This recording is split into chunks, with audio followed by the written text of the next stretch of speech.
దినం ముఖ్యంగా ఈ సుప్రీంకోర్టులో బీసీ రిజర్వేషన్స్ మీద ఈ కాంట్రవర్సీని గురించి మాట్లాడదలుచుకున్నాను.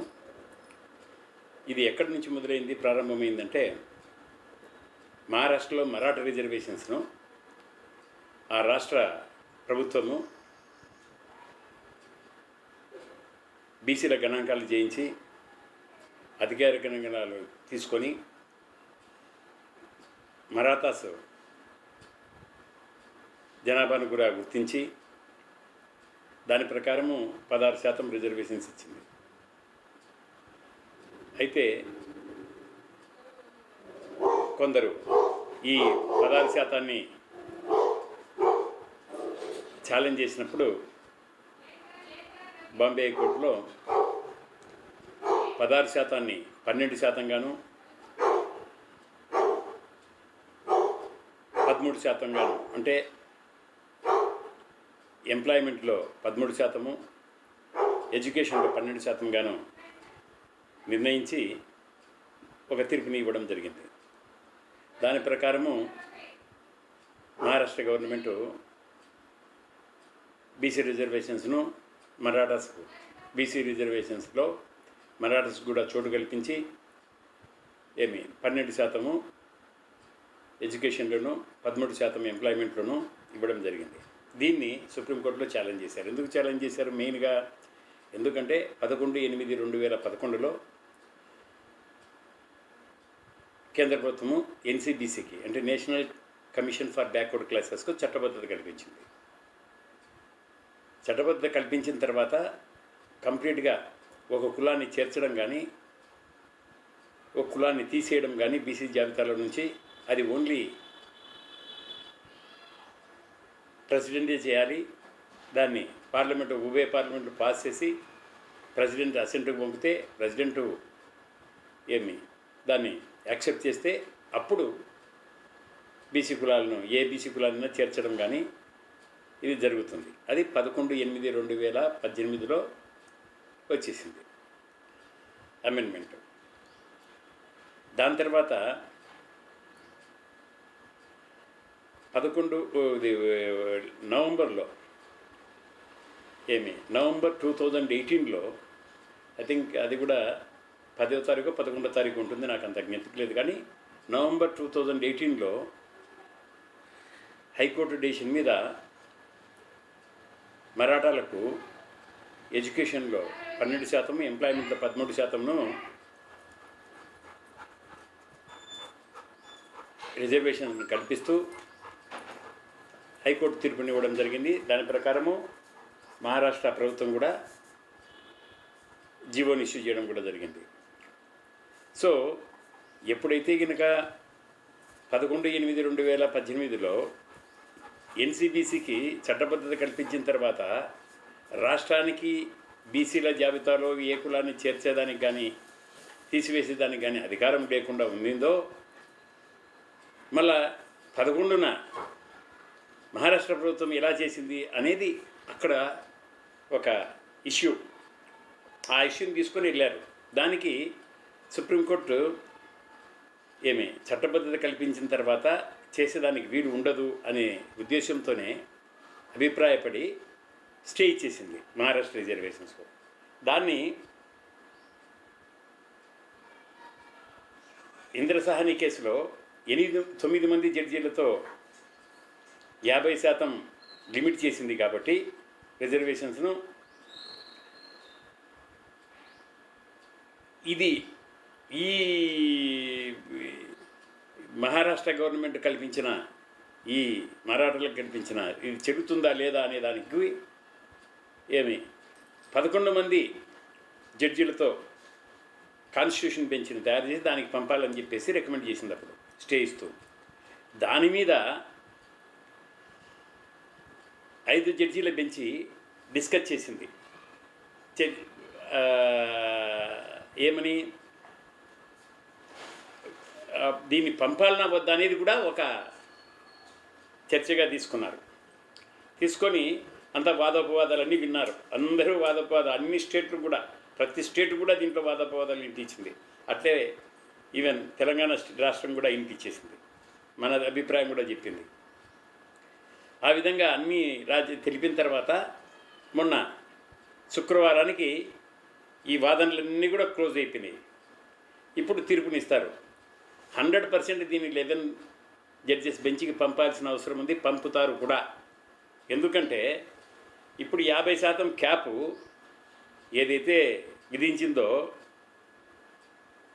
సుప్రీంకోర్టు, అది ఇంకా ఇప్పుడు అసలు దానికి అర్థమే లేదు ఇప్పుడు. ఎందుకంటే 10% రిజర్వేషన్స్ ఇచ్చారుగా, అది కూడా పార్లమెంట్లో పాస్ చేసి ఇచ్చారుగా. ఉభయ పార్లమెంట్లో పాస్ చేసిన తర్వాత ఎకనామికలీ బ్యాక్వర్డ్, ఆర్థికంగా వెనుకబడిన కులాలకన్నిటికి కూడా 10% ఇచ్చారుగా రిజర్వేషన్స్. ఇచ్చిన తర్వాత 50% అయింది కదా అన్ని రిజర్వేషన్స్ కలిపి. ఇంకా అటువంటిప్పుడు ఇది ఈ కాన్స్టిట్యూషనల్ బెంచ్ ఏం తేల్చాలి? అధికారము, చట్టాలను చేసే అధికారం పార్లమెంటుకు ఉందా, లేకపోతే ఇంకా సుప్రీంకోర్టుకు ఉందా? 100% కాన్స్టిట్యూషన్ ప్రకారము చట్టాలు చేసే అధికారాలు ఉభయ పార్లమెంట్లకే మాత్రమే ఉన్నాయి. అది కాన్స్టిట్యూషన్లో చెప్పించాలి. అటువంటిప్పుడు అది చెల్లుతుందా లేదా అనే దానికి సుప్రీంకోర్టుకు అధికారం లేదు. ఆ అధికారాన్ని కనుక వాళ్ళు తీసుకుంటే అప్పుడు మన వ్యవస్థే చిన్నాభిన్నమైపోతుంది. ఎందుకంటే parliament is the supreme for చట్టాలు చేసేదానికి. అటువంటిప్పుడు పార్లమెంటు చట్టాలు చేసిన తర్వాత ఆ చట్టం చెల్లదని చెప్పే అధికారం సుప్రీంకోర్టుకు ఉండకూడదు, లేదు కూడా. ఒకవేళ ఉన్నిందనుకో మళ్ళీ మొత్తం అంతా కూడా మన ప్రజాస్వామ్యము, మన కాన్స్టిట్యూషను, అంబేద్కర్ రాసిన కాన్స్టిట్యూషన్గా, అది అంబేద్కర్ గారు రాసిన కాన్స్టిట్యూషన్ అంతా కూడా నీళ్ళపాలైపోతుంది. ఇది తప్పు. కాబట్టి 101% 11 జడ్జెస్ బెంచ్కి పోతుంది. దాని తర్వాత సుప్రీంకోర్టు గ్యారంటీగా పార్లమెంటుకి అధికారం ఉంది, పార్లమెంట్ చేసింది కాబట్టి 10% రిజర్వేషన్స్ చెల్లుతాయి, ఈ క్యాప్ 50% ఇంకా వర్తించదు అని చెప్పే పరిస్థితి ఏర్పడుతుంది, చెప్తారు కూడా. దాని తర్వాత ఇప్పుడు సుప్రీంకోర్టు ఎందుకు చెప్పదండి ఇంక్రీజ్ చేయొచ్చు అని చెప్పేసి? ఎందుకంటే అనేక తీర్పుల్లో ఉంది. సుప్రీంకోర్టే తీర్పు ఇచ్చింది.